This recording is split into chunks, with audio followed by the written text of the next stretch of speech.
Salam saudaraku, selamat sore. Kita berjumpa kembali dalam kasih Tuhan. Kiranya damai sejahtera dari Tuhan kita Yesus Kristus menyertai kita semuanya. Dan doa kami, hamba-hamba Tuhan menyertai saudara semuanya. Hari ini kita akan bersama-sama kembali merenungkan firman Tuhan. Tapi sebelumnya mari kita akan tundukkan kepala, kita akan berdoa. Terpujilah Tuhan Yesus Kristus, Juru Selamat kami yang hidup. Kami bersyukur atas rahmat Tuhan, atas pertolongan dan berkat Tuhan. Hari ini kami boleh diberi kesempatan oleh Tuhan untuk kembali mendengarkan sabda-Mu yang kudus. Untuk itu Tuhan, berbicaralah kepada kami, karena kami siap untuk menerima firman Tuhan dengan sukacita. Bukakan hati pendengaran kami, supaya kami sungguh-sungguh mengerti firman Allah dan dapat melakukannya dalam hidup ini. Sehingga nama Tuhan dipuji, dibesarkan sampai selama-lamanya. Di dalam nama Tuhan Yesus Kristus kami berdoa. Amin. Hari ini saudara, kita akan membahas firman Tuhan tentang memberi Tuhan. Karena kita sering mendengar khotbah-khotbah atau renungan-renungan yang sering dikatakan, mari kita memberi Tuhan. Nah, kita akan lihat memberi Tuhan itu seperti apa. Kita akan baca nas Alkitab dari Injil Matius pasal yang ke-25 ayat 31. Mulai. Apabila Anak Manusia datang dalam kemuliaannya dan semua malaikat bersama-sama dengan Dia, maka Ia akan bersemayam di atas tahta kemuliaannya. Lalu semua bangsa akan dikumpulkan di hadapannya, dan Ia akan memisahkan mereka seorang daripada seorang, sama seperti gembala memisahkan domba dari kambing. Dan Ia akan menempatkan domba-domba di sebelah kanannya dan kambing-kambing di sebelah kirinya. Dan Raja itu akan berkata kepada mereka yang di sebelah kanannya, mari, hai kamu yang diberkati oleh Bapa-Ku, terimalah kerajaan yang telah disediakan bagimu sejak dunia dijadikan. Sebab ketika aku lapar, kamu memberi aku makan. Ketika aku haus, kamu memberi aku minum. Ketika aku seorang asing, kamu memberi aku tumpangan. Ketika aku telanjang, kamu memberi aku pakaian. Ketika aku sakit, kamu melawat aku. Ketika aku di dalam penjara, kamu mengunjungi aku. Maka orang-orang benar itu akan menjawab Dia, katanya, Tuhan, bila manakah kami melihat Engkau lapar dan kami memberi Engkau makan, atau haus dan kami memberi Engkau minum? Bila manakah kami melihat Engkau sebagai orang asing dan kami memberi Engkau tumpangan, atau telanjang dan kami memberi Engkau pakaian? Bila manakah kami melihat Engkau sakit atau dalam penjara dan kami mengunjungi Engkau? Dan Raja itu akan menjawab mereka, Aku berkata kepadamu, sesungguhnya segala sesuatu yang kamu lakukan untuk salah seorang dari saudaraku yang paling hina, ini kamu telah melakukannya untuk aku. Jelas saudaraku yang kekasih dalam Tuhan, saudara jangan dibimbangkan dengan berbagai macam khotbah, dengan berbagai macam pengajaran yang sedang muncul sekarang, karena tidak menutup mata. Ini merupakan satu fakta yang jelas dilihat terjadi di tengah-tengah orang-orang percaya, bahwa ada orang yang mengatakan bahwa orang-orang Kristen atau orang-orang percaya harus memberi Tuhan. Dalam khotbah-khotbah mereka katakan, berilah Tuhan, berikan yang terbaik, bawakan hartamu ke gereja, berikan uangmu ke gereja, nanti Tuhan akan membalas. Nah, saudaraku yang kekasih dalam Tuhan, belakangan ini saya mendengar khotbah seorang pelayan Tuhan. Dia mengatakan bahwa yang terbaik apa yang kau miliki, nanti akan Tuhan limpah ruahkan, akan balas kepadamu. Bawa semua ke gereja. Nah, kita akan melihat dari apa yang dijelaskan oleh Tuhan Yesus. Memberi kepada Tuhan itu apakah harus membawa emas, perak, uang yang banyak dikasih ke gereja, dikasih ke hamba Tuhan? Apakah seperti itu? Bawa persembahan sulung semuanya, hasil 1 bulan, kasih semuanya. Nah, kita akan lihat di Alkitabnya bahwa banyak orang sekarang beralasan harus memberi Tuhan. harus memberi Tuhan. Bawa semua. Yang herannya, memberi Tuhan tadi tapi dibawa ke gereja. Yang seharusnya memberi Tuhan itu yang diajarkan Tuhan Yesus yang kita baca hari ini. Bukan dibawa ke pendeta, saudara. Memang pendeta butuh duit. Tapi saudara jangan dibohongi sama hamba Tuhan. Jangan dikibuli. Jangan tinggal diam. Lihat di Alkitab. Memberi kepada Tuhan. Dikatakan di sini. Sebab ketika aku lapar, kamu memberi aku makan. Siapa yang kelaparan? Coba kita lihat siapa yang kelaparan. Apakah hamba-hamba Tuhan yang bergelimang harta? Saya nggak anti dengan hamba Tuhan yang diberkati, enggak. Saya bersuka cita. Tetapi alangkah disayangkannya. Mereka memiliki semuanya. Tetapi menyuruh jemaat memberikan ke gereja dan dia memiliki semuanya. Tapi Tuhan katakan, ketika aku lapar, kamu memberi aku makan. Siapa yang kelaparan? Orang miskin, saudara. Orang yang tidak punya apa-apa. Orang yang hina. Tetapi saudara, kenapa sekarang gereja sudah mulai dipelencengkan? Ketika aku haus, kamu memberi aku minum. Siapa yang perlu minum? Apa orang yang berkelimpahan harta, berkelimangan harta, haus? Saya mau bertanya dan saudara jawab dengan hati nuranimu. Ketika aku seorang asing, kamu memberi aku tumpangan. Perhatikan saudara. Banyak anak-anak Tuhan yang sekarang ingin diberkati Tuhan dengan berlimpah secara materi. Tetapi di pintu itu pakai satpam. Bagaimana saudara bisa menerima menumpang orang asing datang ke rumahmu, nginep di rumahmu? Saudara ketakutan, jujur, takut hartamu diambil. Takut kecurian. Saudara mulai curiga. Lebih baik saudara orang itu suruh pergi sama saudara. Ini orang asing. Tidak punya tempat. Alkitab katakan, ketika aku orang asing, kamu memberi aku tumpangan. Ini yang diajarkan Alkitab.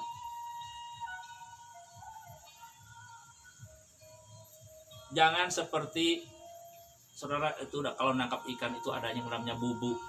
Kalau bahasa Sunda itu bubu. Itu perangkap dari bambu yang dirancang sedemikian rupa sehingga ikan itu bisa masuk tetapi tidak bisa keluar. Ini gambaran. Uang dari jemaat masuk di dalam gereja tetapi dari gereja tidak ada keluar. Harus rapat dulu. Saudara, lihat. Apakah jemaat ketika memberikan sesuatu kepada saudara, kepada gereja, harus rapat dulu? Kenapa gereja? Ini nyata, saudara. Kenapa gereja berlaku seperti itu? Bagaimana kalau ada orang asing? Gereja yang harusnya tempat berdoa, tapi sekarang gereja dijaga. Orang mau berdoa susah, penuh prasangka. Nanti orang yang datang masuk itu, mau mencuri, mau berbuat itu dan ini. Saudara, itu rumah Tuhan, bukan rumah saudara. Itu gereja Tuhan, bukan gereja saudara. Kenapa saudara melakukan itu? Siapapun saudara, orang percaya kepada Tuhan. Ketika aku telanjang, kamu memberi aku pakaian.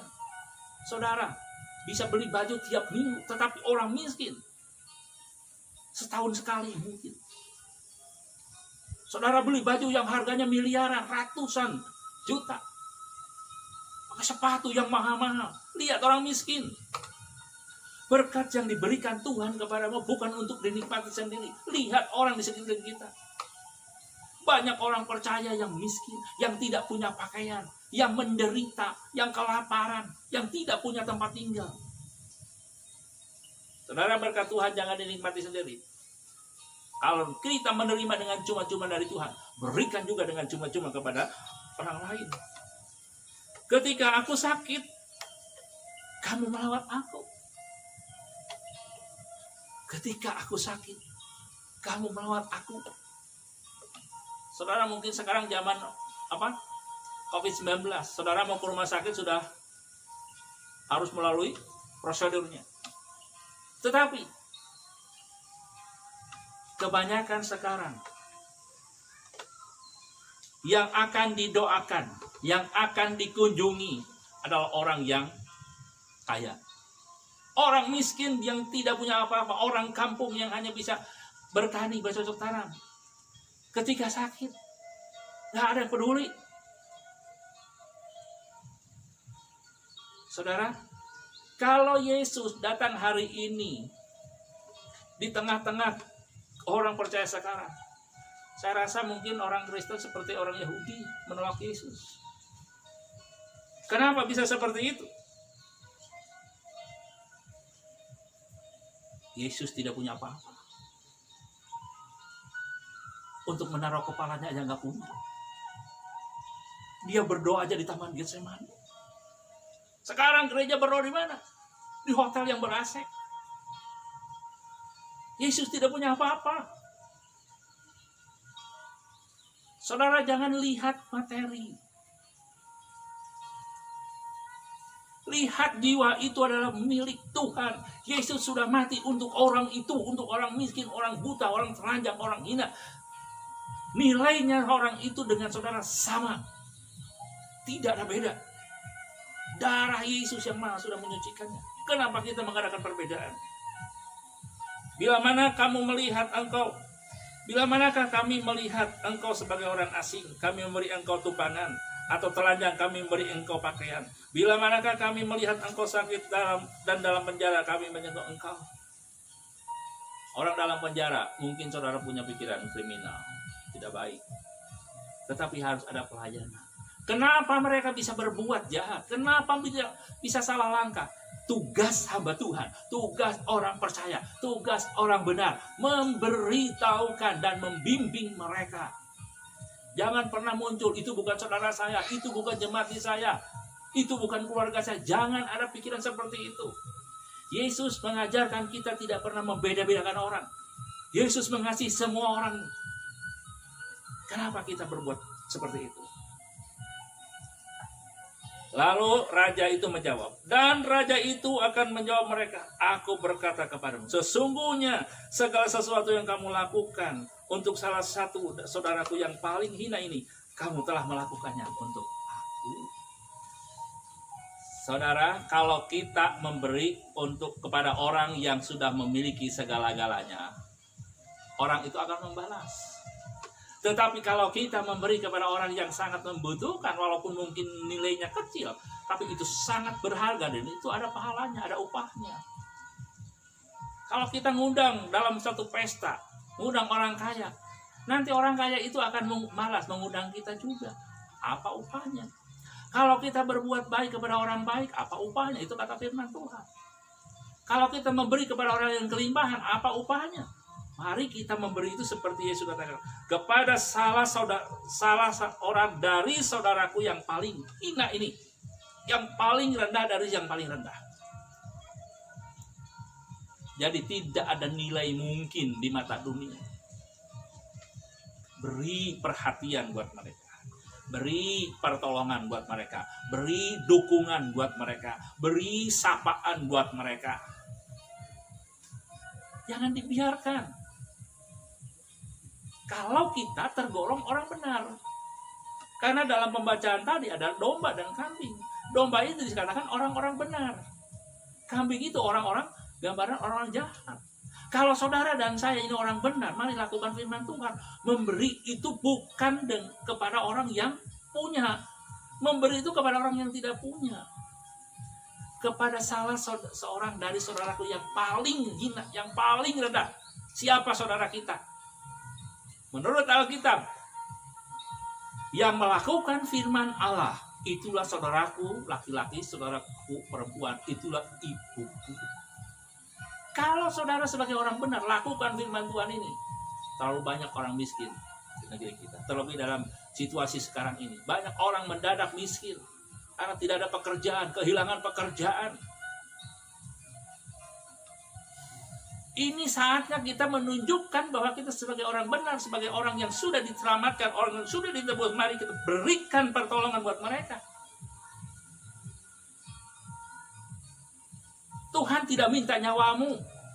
Tuhan tidak minta mobilmu, tapi Tuhan minta perhatianmu, minta kasihmu dinyatakan.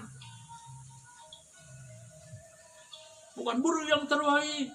Ada alasan. Lihat itu orang-orang di zaman Musa memberi emas, memberi kalung, memberi anting-anting, memberi gelang, memberi cincin, semua diserahkan. Saudara, itu untuk pembangunan bait suci. Itu bukan untuk Musa. Itu untuk rumah Tuhan. Sekarang orang mengatakan beri, bawa ke gereja untuk pekerjaan Tuhan.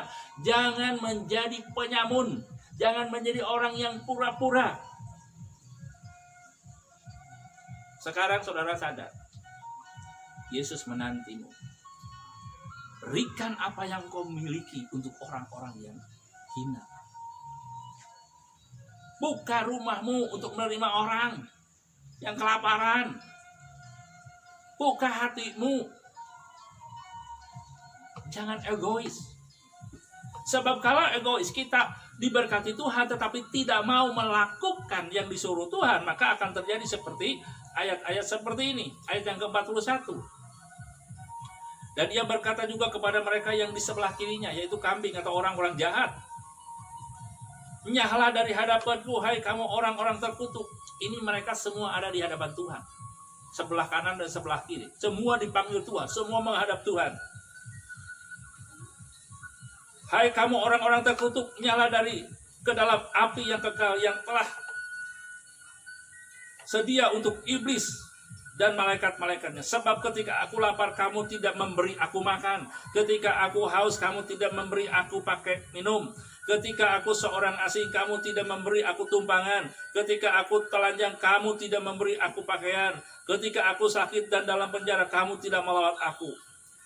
Lalu mereka pun akan menjawab dia, katanya, Tuhan, bila manakah kami melihat engkau lapar atau haus dan sebagai orang asing, atau telanjang, atau sakit, atau dalam penjara dan kami tidak melayani engkau? Maka ia akan menjawab mereka, aku berkata kepadamu, sesungguhnya segala sesuatu yang tidak kamu lakukan untuk salah seorang dari yang paling hina ini, kamu tidak melakukannya juga untuk aku. Saudara, ternyata Yesus itu tidak meminta yang besar. Berikan yang kecil. Saudara, di rumah pakaian itu numpuk. Sampai saudara bikin itu kamar khusus untuk pakaianmu. Sampai saudara itu bisa bikin gudang untuk makananmu, untuk stok. Saudara punya semuanya. Tetapi kalau saudara tidak pernah mau memberikan sedikit pun untuk yang paling hina, maka akan terjadi seperti yang dikatakan ini. Terkutuk. Mungkin secara materi, secara lahiriah saudara beribadah, ke gereja, mungkin saudara jadi pelayan-pelayan di dalam gereja, mungkin jadi majelis atau jadi apa di dalam gereja, atau mungkin seorang evangelis. Tetapi kalau tidak melakukan firman Tuhan, semua ditolak oleh Tuhan. Saudaraku yang terkasih dalam Tuhan, mari sadar. Hari ini kita mendengar firman Tuhan. Memberi kepada Tuhan berarti bukan itu dikasih bawa ke gereja. Di sekelilingmu, tetanggamu banyak yang miskin. Berikan. Sekarang saya 2 minggu lalu mendengar khotbah seorang hamba Tuhan berapi-api. Nanti saudara kalau memberi kepada Tuhan akan diberi pakaian yang berwarna-warni. Saudaraku, lihat konteksnya, lihat judulnya. Saudara jangan asal terima. Saudara diberi Tuhan hikmat, saudara diberi Tuhan pengetahuan, diberi Tuhan kepintaran. Mari belajar, lihat Alkitabnya. Saatnya sekarang kita melek. Saatnya sekarang kita lihat kebenaran itu. Berikan kepada orang yang kecil yang ada di sekeliling kita, yang paling hina. Kata Yesus, ketika engkau memberikannya kepada muridku atau saudaraku yang paling hina, kamu sudah melakukannya untuk aku. Nah, kita kebalikannya, kita memberikan kepada orang yang lebih baik. Atau mungkin saudara memberikan sesuatu ingin dipuji, jangan saudara. Memberi harus dengan tulus, memberi harus dengan sukacita. Kita harus belajar taat kepada firman Tuhan. Kalau kita tidak taat kepada firman Tuhan, maka kemungkinan besar kita akan menjadi seperti Saul. Saul sudah diurapi oleh Tuhan menjadi raja, memimpin umat pilihannya. Tetapi dia tidak taat kepada firman Tuhan. Akhirnya apa? Dia ditolak oleh Tuhan. Saudara mau hidup diberkati, saudara mau hidup baik, saudara mau hidup sukacita, mau hidup damai sejahtera, lakukan firman Allah ini. Saya percaya saudara kalau ngasih nasi satu piring untuk orang miskin, saudara mampu. Saudara kalau ngasih baju sehelai mungkin untuk orang yang tidak punya pakaian, saudara mampu. Karena di lemarimu pakaian banyak, duitmu juga banyak, usahamu juga besar. Jangan melulu ke gereja. Jangan melulu ke gereja. Nah, sekarang untuk hamba-hamba Tuhan. Memang tidak semua hamba Tuhan itu tidak melakukan, sebanyak hamba Tuhan yang melakukan firman Tuhan. Tetapi ada kalanya hamba Tuhan katakan, beri, bawa ke gereja. Bawa ke gereja, saudara harus taat kepada firman Tuhan. Berikan apa yang Tuhan berikan. Tetapi saat seperti ini kita lihat orang lain memberikan sumbangan miliaran untuk orang yang kekurangan. Di mana hamba Tuhan yang memiliki kelimpahan, yang memiliki hidup mewah, bergelimang harta. Di mana engkau memberikan? Saya belum mendengar ada hamba Tuhan mengeluarkan, ngambil uang dari bank, dibagikan untuk orang yang membutuhkan. Jangan hanya jemaat yang disuruh, semua harus melakukan. Hamba Tuhan dengan jemaat Tuhan berjalan bersama-sama. Kalau kita punya berkat, berikan, salurkan, jangan dimakan sendiri. Jangan kita menjadi serakah, jangan kita menjadi tamak. Lihat Yesus, lihat rasul-rasul. Paulus ketika diminta orang untuk menyembuhkan, dia tidak punya apa-apa, dia hanya punya nama Yesus. Petrus juga demikian, rasul-rasul. Kita belajar dari mereka, kita belajar dari hamba-hamba Tuhan. Bahkan Yesus mengatakan kalau orang minta jubahmu, berikan juga baju dalammu. Saudara nggak mungkin bisa. Tetapi kalau saudara mau taat, saudara bisa.